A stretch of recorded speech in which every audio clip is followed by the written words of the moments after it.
Une série d'activités a été programmée sous mon autorité et destinée à renforcer le lien de la solidarité, des convivialités, des contacts mutuels entre les fils et filles de la République démocratique du Congo. La motivation, c'est celui de continuer notre campagne en rapport avec la cohésion et l'unité nationale. Nous nous sommes vite rendus compte que l'université a sa part de responsabilité pour nous donner une catégorie, une génération de personnes capables de mettre en pratique ce qu'ils ont appris ici en rapport avec la cohésion et l'unité nationale. En fait, nous avons commencé à l'UNIKIM, nous avons lancé notre campagne dans les différentes universités et nous allons continuer au fait. Voilà l'essentiel de ce que nous avons eu à faire ici. Correcteur News TV, Awande correction, il y a News tout. Donc Awande, on assure quoi. Suivez Correcteur News TV pour avoir toutes les informations crédibles et fiables. Correcteur News avec Yemoko Rachou. Rachou, la caramel, check.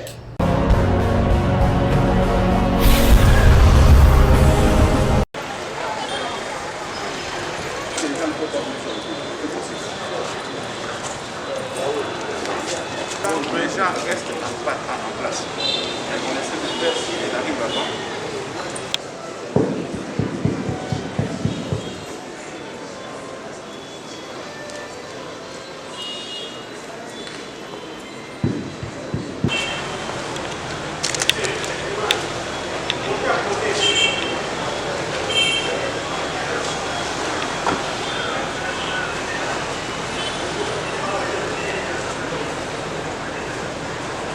Allez, chanter.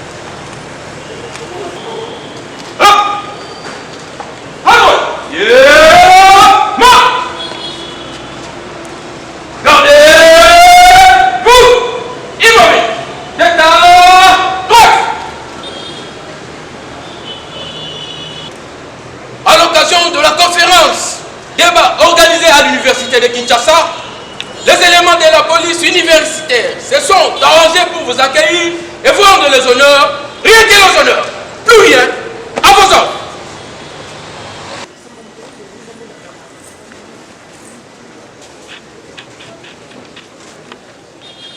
Bonjour à tous. Bonjour. Assois s'il vous plaît.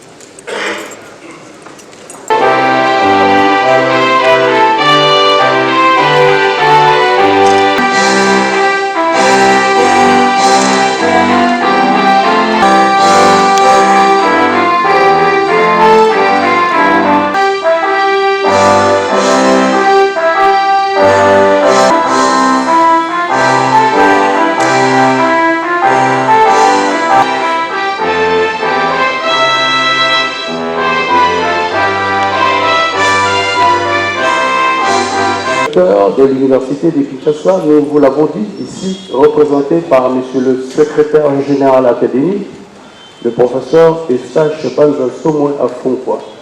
En second lieu, nous suivrons le mot de circonstance de madame la ministre près le président de la République, la professeure Nana Monanina Chiumba et les professeurs.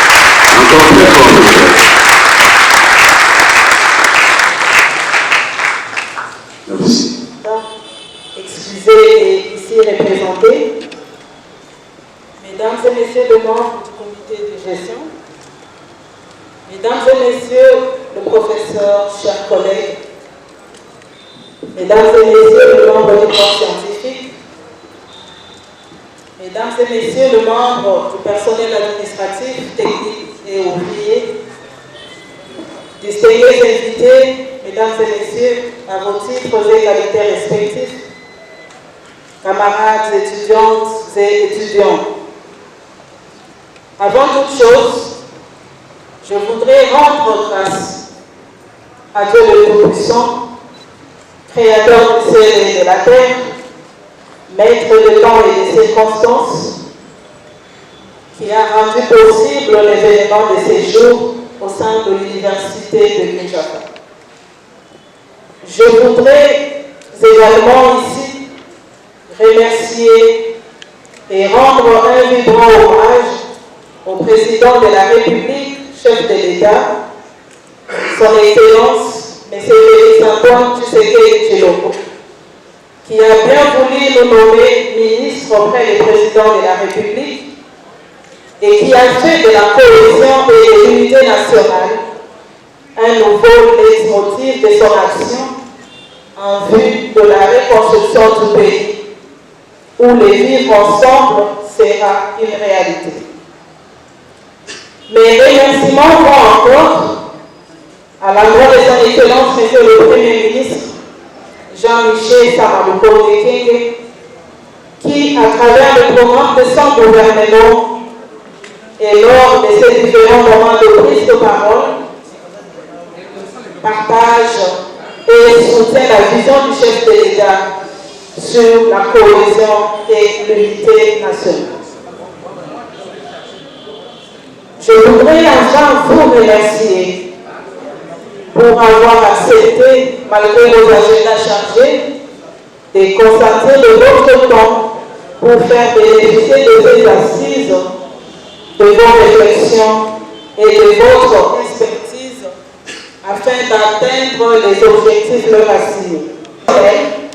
Une série d'activités a été programmée sous mon autorité et destinée à renforcer le lien de la solidarité, des convivialités, des contacts mutuels entre les fils et filles de la République démocratique du Congo.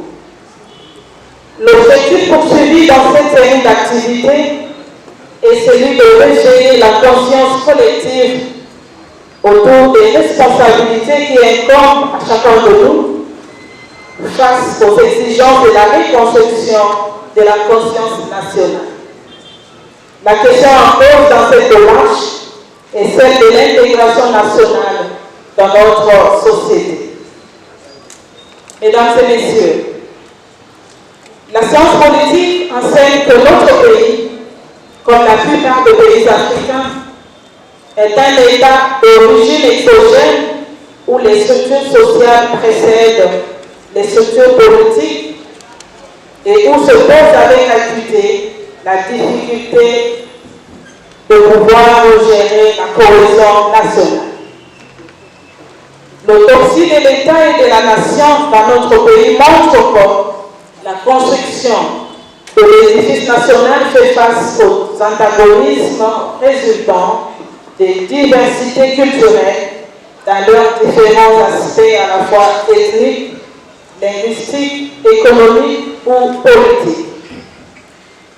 Les guerres, les rébellions et autres formes de revendications culturelles qui jalonnent la marche de notre pays depuis 1960 constituent des illustrations de cet épineux problème d'intégration et de cohésion nationale dans tous ses aspects, à la fois politiques, économiques, sociaux et culturels.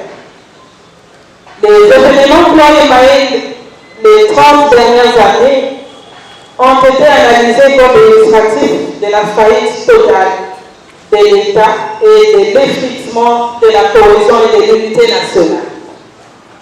Les efforts, certes louables, consentis par les régimes passés pour construire l'État post-colonial et l'unité de la nation congolaise se sont vus remis en cause par le même régime au moment du déclenchement du processus de démocratisation. En tant que garant de la nation et du bon fonctionnement des institutions, le président de la République, chef de l'État, son Excellence, M. Félix-Antoine Tshisekedi Tshilombo, a, entre autres, pour mission le renforcement de la cohésion et de l'unité nationale dans notre pays. C'est l'essence de cette vaste campagne de sensibilisation de notre population sur l'unité et la cohésion nationale que nous pilotons sur l'instruction et sous le haut patronage du président de la République depuis le 16 juin 2001, date du lancement officiel de la campagne et le renforcement de la cohésion et de l'unité nationale à partir de la province du Kwilu et du Kwango. Dans cette vaste campagne, nous avons privilégié les mécanismes de type idéologique, étant entendu que la construction nationale proprement dite est une matière transversale commune à tous les gouvernements à travers les différentes politiques publiques mises en œuvre. Dans notre démarche, le message de cohésion et d'unité nationale qui s'inspire de la vision du chef de l'État est véhiculé en fonction des catégories sociales en présence. Selon que l'on est en face des élites ou de la masse populaire, le message est le même. Seule la méthodologie change. Les auteurs extérieurs, n'est-ce pas? Nous sommes fiers de citer les auteurs extérieurs et pas de nous citer nous-mêmes. Nous voyons même des collègues, il n'y a pas longtemps, il y a eu des discussions dans nos groupes, des collègues qui se vantent, moi je suis cité à l'extérieur. Moi je suis cité à l'extérieur, pas vos petites revues ici où vous vous citez entre vous. Donc, on prend la légitimité à l'extérieur et on méprise les collègues. Et donc si au XXIe siècle, il y a encore des profs qui croient qu'ils doivent écrire pour plaire à l'étranger et non faire des recherches pour résoudre les problèmes du Congo, vous comprenez que notre université va à la dérive.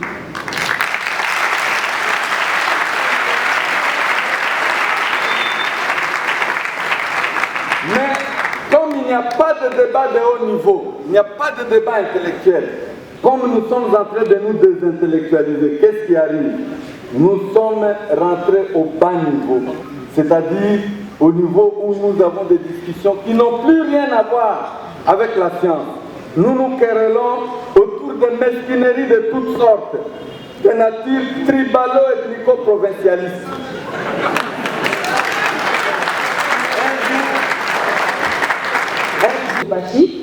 Il est spécialiste en sociologie de développement de l'Université de Louvain en Belgique.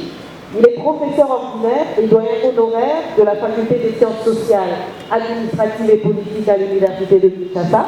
Il a, pour domaine de recherche, la théorie de la dynamique sociale et méthodologie de la recherche scientifique. Il est directeur du centre de recherche chaire de dynamique sociale. Il est membre de plusieurs sociétés savantes et auteur de plusieurs publications scientifiques.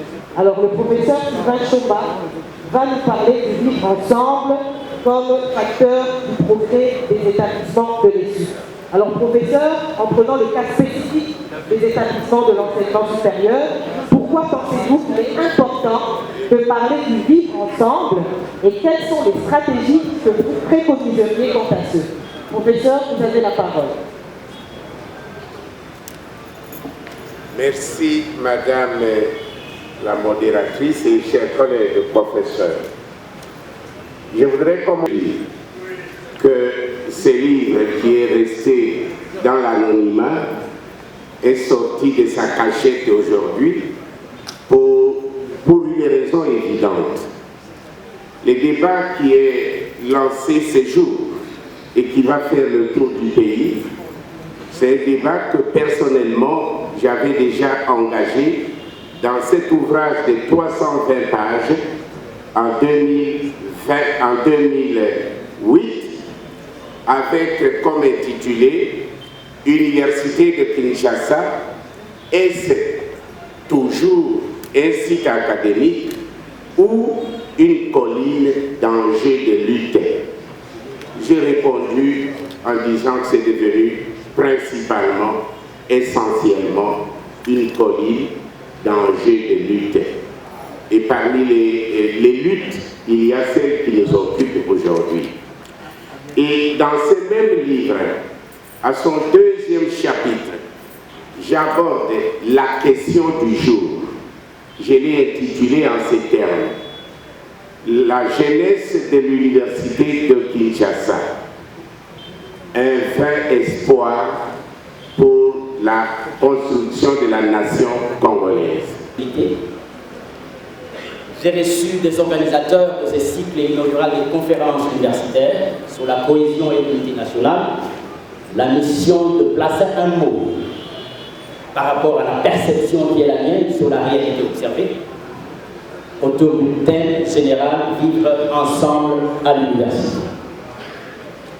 Par rapport à ma lecture de la réalité, par rapport à mon appréhension de la réalité, à ma perception de la réalité, j'ai pensé qu'il était impossible de comprendre tout ce que les deux prédécesseurs qui sont pour moi des maîtres venaient de démontrer ici par rapport à la manière, à la façon dont nous vivons à l'université.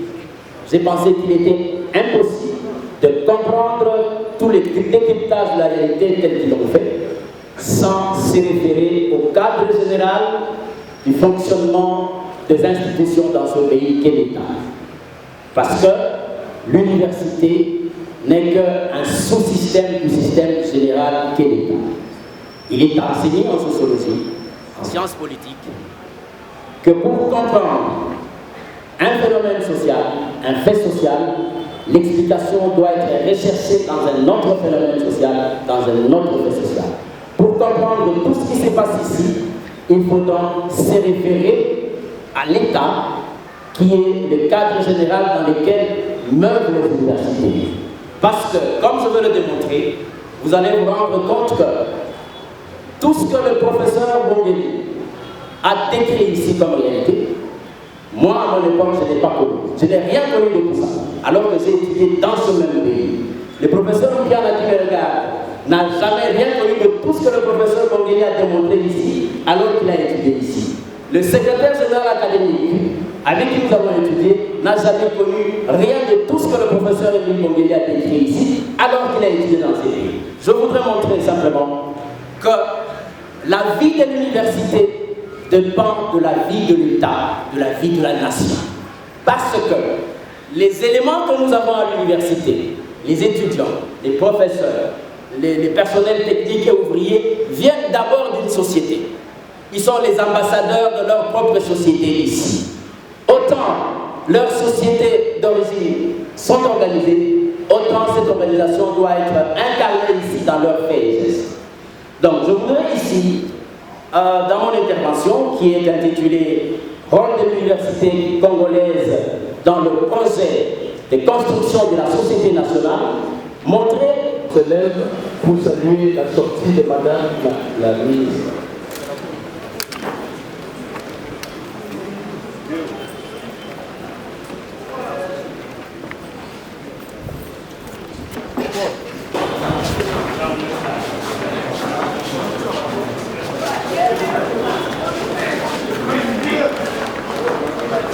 Vous allez nous dire un mot sur votre passage ici à l'université de Kinshasa. Quelle est la motivation?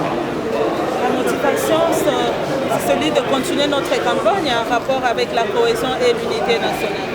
Nous nous sommes vite rendus compte que l'université a sa part de responsabilité pour nous donner une catégorie, une génération de personnes capables de mettre en pratique ce qu'ils ont appris ici en rapport avec la cohésion et l'unité nationale. Le souci, c'est que la jeunesse se rappelle que le Congo a été un et doit rester un, que chacun de nous doit agir dans le sens de pouvoir garder notre cohésion et notre unité nationale. En fait, nous avons commencé à l'uniquer, nous avons lancé notre campagne dans les différentes universités et nous allons continuer au fait. Voilà l'essentiel de ce que nous avons eu à faire ici. Merci beaucoup.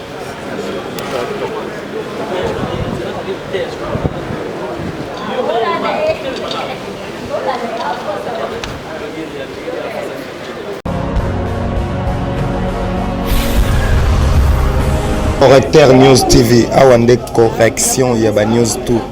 Donc Awande, on assure quoi. Suivez Correcteur News TV pour avoir toutes les informations crédibles et fiables. Correcteur News avec Yemoko Rachou. Rachou, la caramel, check.